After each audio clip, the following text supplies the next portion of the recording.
Kakatext lang po ni VP Sara, nagpapasalamat siya sa ating tulong nung sa simula ng kanyang bisita dito sa Dahig. No?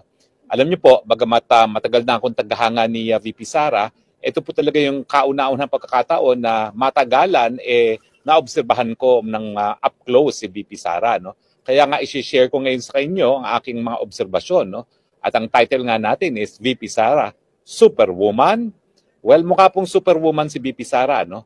Unang-una po, una kami nagkita rito sa Dahig matapos nga po arestuhin ng kanyang ama at dinala sa Dahig. No? Sa totoo lang po niyan, hinahabol din niya si Tatay Digong doon sa UAE para sana siya ay magsampa ng demanda ng kidnapping. No? Dahil totoo naman ang pangyayari sa kanya ay nakidnap talaga ang Presidente Duterte.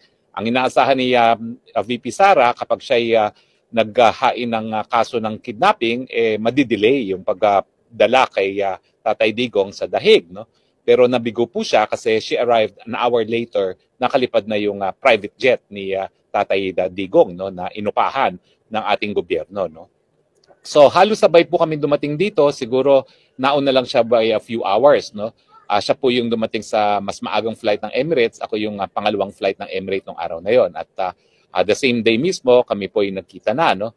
At nakikita ko na talagang bagamat under stress si VP Sara, talagang she still maintains her poise. At hindi ko siya ever nakita magpanic. No? So she's always in charge. So that's one thing about VP Sara. Maski yung tatay niya kinidnap na at dala na sa Dahig at nakakulong na, hindi siya nag-freak out, hindi siya umiyak, mahinahon lang siya. Now, marami po mga pangyayari nung kakarating lang niya, pero siyempre pinaka-importanting mission niya, makita niya kaagad ng kanyang ama na hindi po nangyari. No? Kasi nga, nagkaroon ng pangunang meeting, pangunang hearing ang ICC kay Presidente, at nung araw na yon, maniwala kayo hindi pa niya nakikita ang tatay niya in private. Nakita lang niya si Tatay Digong nasa hukuman na. No?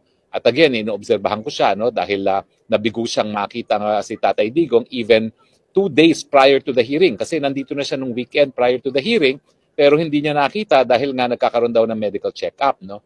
So, nakita ko siya at talagang in control na naman siya. Wala siyang emotion na pinakita at nandun siya para lang with a purpose. No? Ang purpose niya nung araw na yon makita ang Tatay Digong nga at malaman kung anong kalagayan. So napagbigyan naman po siya matapos kami nakipag-usap sa ICC. Sa totoo lang po, ang galing-galing ni Inday Sara. Alam niyo ba ho, pati yung aming mga application para makapasok ng hukuman, siya mismong gumawa. 4 kami, ang daming mga fifilapan, siya gumawa lahat sa telepono niya. No? At saka yung mga aplikasyon para nga makita si Tatay Digong sa detail.